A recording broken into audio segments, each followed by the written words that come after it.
Hiya, Sandra here with Lisa Horton Crafts. Today I'm going to show you how to make this card using the Emboss Resist technique. First of all, I'm going to use the Summer Petunia stamp and die set, and I'm not actually going to die cut today, I'm just going to stamp.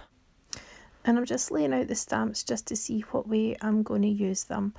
And I'm going to start off with the smaller one, I think. Yep, the smaller one to start with, and just getting it onto my stamping platform, and then I'll take some powder over to stop the embossing powder sticking to anywhere else apart from the stamped area, and just inking the stamp up with my embossing ink, which is a sticky ink. It really helps the embossing powder to stick well, and I'm going to do that twice to make sure I get a good impression. And then I'll be using my white embossing powder.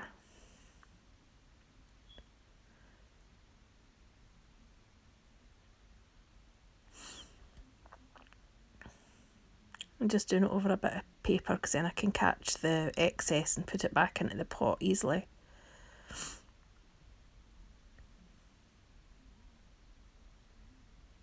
Always try to tidy it up in between because it's an accident waiting to happen if there's a embossing powder pot open. So as you can see here, I'm cutting out some masks using my Lisa Horton masking paper. And just really masking the flowers. I'm not going to bother masking the leaves because when I stamp the next impression, I'm going to try and avoid the leaf area. So now I'm doing the bigger stamp. And I'll just do it a few times just to get a really good impression again. And then I'll be using my white embossing powder, and heating it to melt it. Honestly, I can't speak today.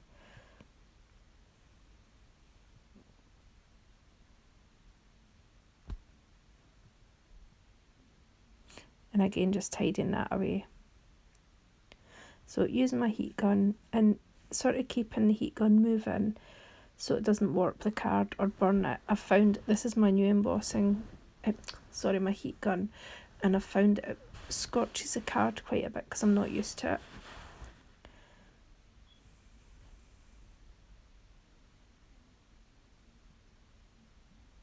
It's actually stunning in real life, but it's really hard to show up here. Now I'm just using a selection of my Distress Oxide inks, and this one's Carved Pumpkin, and I'm just going to quite randomly lay down these colours, not really taking any much care, just with a light hand. But I'm going to try and avoid, because I've got this is Candied Apple, and then I'll have Squeezed Lemonade, and I've also got some Twisted Citron. Now I'm going to try and avoid mixing the red and the green together because that'll just cause muddiness. So we want them to stay nice and bright, the colours, so I'm really wanting to avoid. I'm kind of hoping to more have the green sit next to the yellow so it kind of flows a bit more.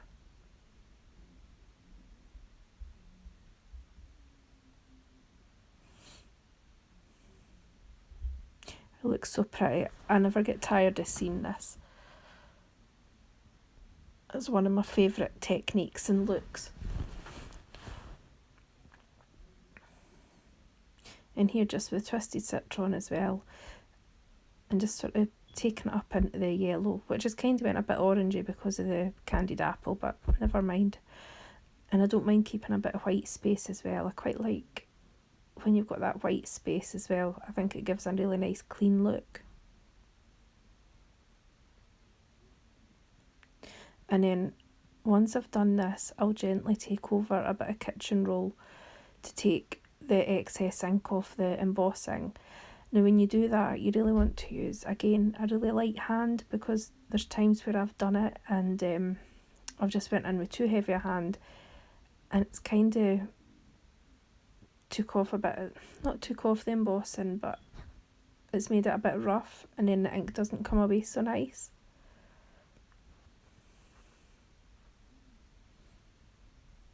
I love it. Look how nice and fresh it looks.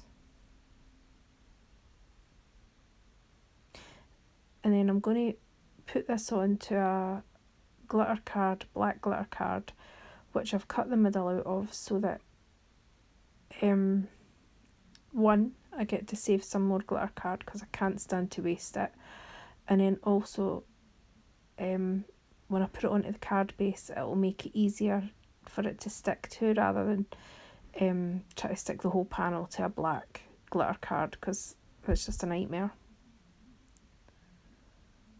For all you see, like, of the black, it would be such a waste. And I also put a little bit of wet glue as well on it, just a tiny bit, but enough to give it a little bit extra grip. I think the black really sets the whole panel off. And I'm going to use my trimmer and just take it off around the edges. I found sometimes it's easier to do it like this rather than cut the panel completely and then try and put it in centred, because I'm not very good at that. And now use my double layered sentiment stamp and die. I will die cut this area. I'm using my black tuxedo black ink, and then I'm also going to go over it, keeping the stamp in the same place, with a VersaFine black ink, and then I'll put my clear embossing powder over the top of that, and then I'll melt it with a glue gun. These sentiments are so fab. They're really big and they're just stunning actually. And then what I'll do is I'll mat that onto a black glitter layer as well.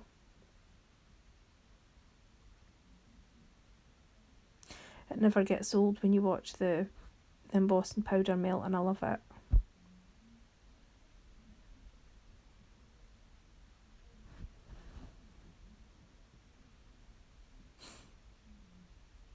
And I'm just cleaning off my stamp and cleaning my platform, like I said, just to prolong the life of my stamps and keep them nice and sticky, because there's nothing worse when you go to use them and they keep falling off either your acrylic block or the platform.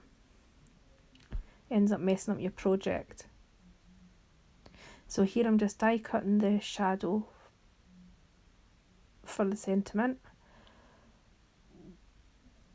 and I'm just cutting out an extra bit of card for the shadow area to give it a bit more bulk.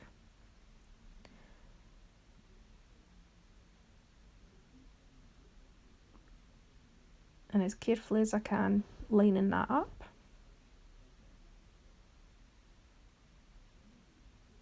Sorry, my coffee cup is sitting there in view. I honestly can't do any cards without having a coffee there. I can probably drink about 4 in the morning while I'm making cards.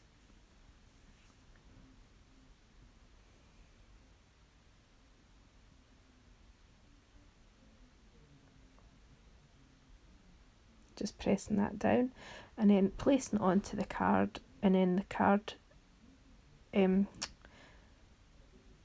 this card will get put onto a card base, and then that'll be it finished, apart from just putting a couple of jewels on just to properly finish it. Anyway, I hope you've enjoyed this video. If you have, please leave a thumbs up, leave a comment, subscribe if you haven't already. I'd really appreciate that. Thank you so much. Bye bye.